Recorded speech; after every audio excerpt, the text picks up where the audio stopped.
Ils étaient venus en 2015, ils sont revenus samedi soir à l'espace culturel pour un concert encore plus déjanté et furieux. Il s'agit bien sûr du groupe Ultra Vomit. Attendus depuis longtemps par le public rombasien et mosellan, ils affichaient complet depuis déjà plusieurs mois. Et la réciprocité se vérifie car le groupe n'attendait que cette date. Dès qu'on a sorti l'album, on a fait bon les gars, le palier c'est Romba, donc il faut demander à l'OMC, il faut demander à Julie, il faut demander à la ville quoi, et puis voilà quoi. En plus on avait un petit goût amer quand même, on était à 40 personnes de faire complet la dernière fois, donc il fallait prendre une revanche. Voilà, dans notre festival, le Hellfest, c'est un petit peu secondaire quand même, nous c'était Romba. Et c'est chose faite puisque samedi soir ils ont présenté leur troisième et dernier album, Panzer Surprise, au public. Un album comparable au deuxième et pourtant bien différent. Une fois que moi j'ai rejoint le groupe en 2005, c'est devenu un peu mieux quand même, sûrement grâce à moi, enfin on va pas se mentir. Et donc du coup Objectif Thune et Panzer Surprise sont tout à fait comparables. Ils sont de la même trempe. Néanmoins Objectif Thune on l'a créé à 3 et Panzer Surprise on l'a créé à 4. Du coup on a quand même musicalement, mélodiquement on a enrichi le bordel quand même.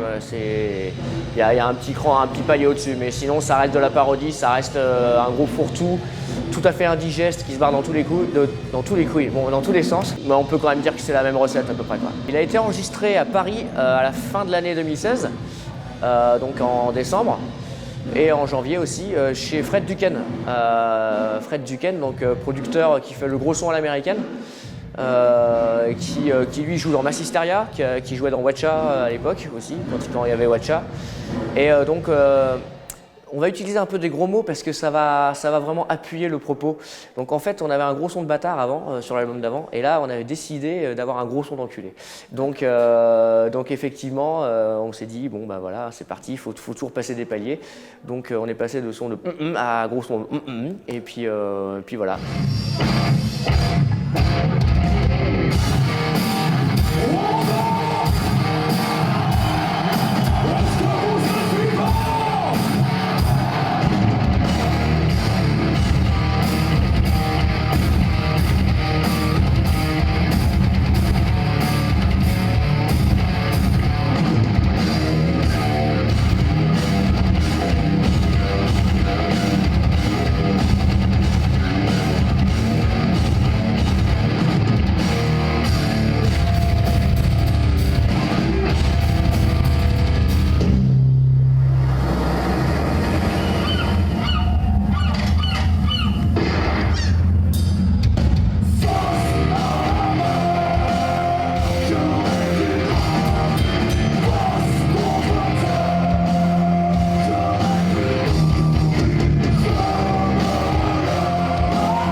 Gros son, parodie sans limite, texte fun et décalé, tout se fait à l'envie chez Ultra Vomit et c'est comme ça qu'ils choisissent leurs morceaux, leurs textes et leurs arrangements.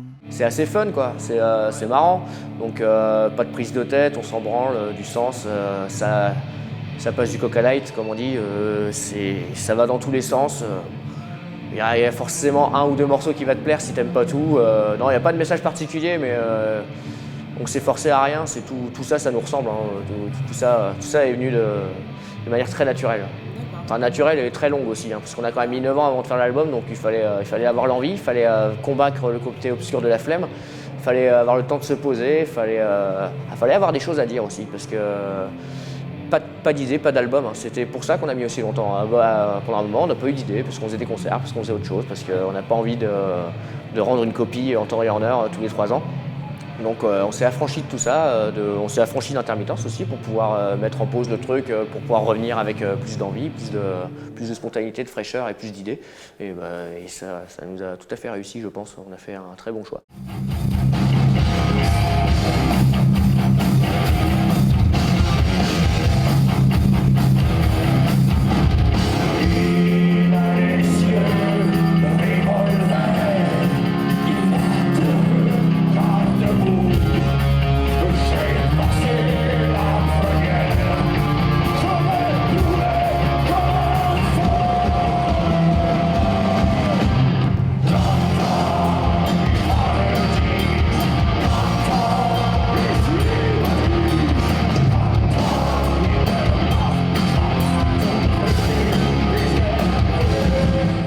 on aime bien empêcher l'accès au sens.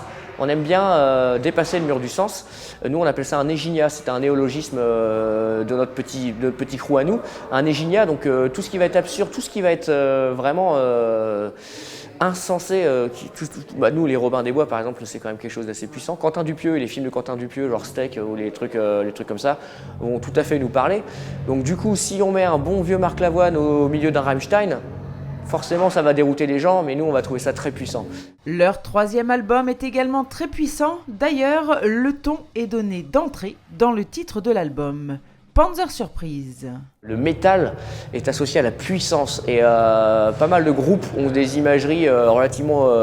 Il y a un groupe qui s'appelle Exodus par exemple, un groupe américain de thrash où il y a un gros tank qui roule sur des gros crânes géants et tout. Il y a un groupe allemand qui s'appelle Panzer tout simplement qui fait la puissance et donc du coup cet aspect-là, métal, heavy metal, thrash de toute puissance, d'espèce de virilité complètement ridicule d'ailleurs, mais nous, ça nous est marré, surtout associé à l'aspect enfantin, l'aspect Peter Pan qu'on peut avoir. Donc voilà, Panzer Surprise. Et cette cohérence, on la retrouve également sur leur pochette d'album. L'album, on voulait l'appeler la Bible 2 quand même, histoire d'imposer le level. Et on était parti sur un truc à la Bénure, un peu un graphisme taillé dans la roche et encore grandiloquent, pompeux et épique. Et on s'est rendu compte quand même que ça faisait vraiment doublon avec la pochette un peu Seigneur des Anneaux qu'on avait fait à l'album d'avant. Et Fœtus, en répète, a commencé à jammer sur le riff des Looney Tunes, de Merry Melodies, là, de ces cartoons en gros, quoi, de Philippe Dana. Pas mort en plus. Et donc avec ce riff de Looney Tunes qui nous faisait bien marrer, on a eu l'idée de tout décliner.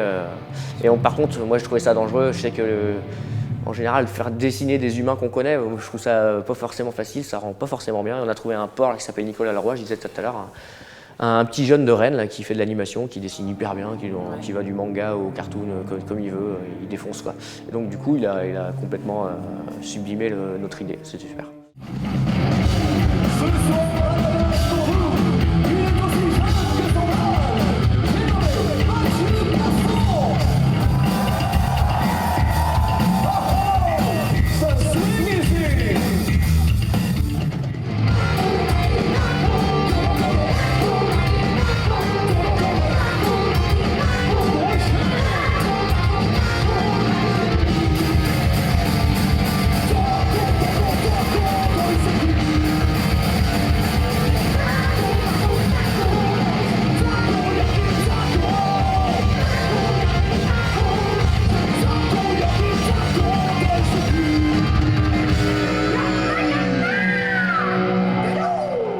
Depuis le mois d'avril, Ultra Vomit est en tournée et compte bien continuer jusqu'en 2019.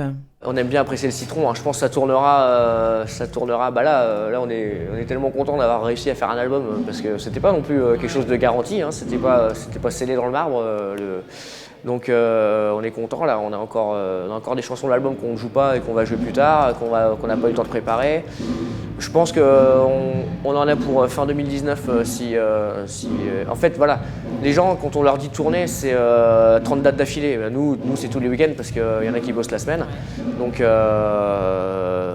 ouais, on va tourner. On va peut-être ralentir la cadence en septembre 2018 un peu pour faire 2 week-ends par mois, histoire de pouvoir faire un peu d'autres choses. Puis se préparer pour l'Olympia. Se préparer pour l'Olympia. C'est quand même un beau projet. Ouais, c'est pas mal. Hein. Ouais, quand j'ai dit ça à ma mère, elle a dit « Mais l'Olympia, vous avez déjà joué ?» Je fais « Non, maman. » Non, on n'a pas joué à l'Olympia. « Ah, je confondais avec l'Olympique de Nantes. » Oui, mais non, c'est pas l'Olympia quand même, tu sais, Edith Piaf, etc. Et ouais, c'est cool. C'est cool. On va se préparer et ça va...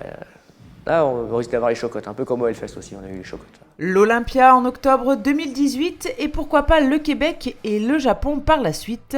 En tout cas, c'est ce qu'ils visent. Mais avant, on vous laisse découvrir l'ambiance et le feu qu'ils ont mis à l'espace culturel.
c'était génial. C'est génial, je me suis amusé de A à Z. C'était génial. Je les suis depuis que je suis au lycée, donc en fait c'est vraiment, je suis une fan du début quoi, donc ça me rappelle ma jeunesse, bon si je suis encore pas trop vieille, mais bon, ça me rappelle mes années de lycée, donc voilà, c'est de la nostalgie et de l'émotion. C'est la première fois, bon après je l'ai vu sur YouTube, mais c'est pas trop la même chose du tout. C'est pas la même chose, mais là en vrai là c'est génial. Voilà, c'est la deuxième fois cette année, et puis encore l'année prochaine, s'ils reviennent, je reviendrai. Il n'y a rien de mieux pour passer un bon moment avec les amis. Et voilà. Et vous, comment? Génial! C'était magnifique, ça déboîte. Le public est jamais le même, donc l'énergie est jamais la même en fait. Et puis eux-mêmes, ils s'adaptent toujours en fonction de la salle, donc on s'ennuie jamais, quoi. C'est toujours différent. Merci Romba d'avoir affiché complet aussi vite. Merci pour votre présence, merci pour votre fidélité. Deux fois en 2 ans et demi. Vraiment merci du fond du cœur, ça nous fait extrêmement plaisir. Merci beaucoup Romba.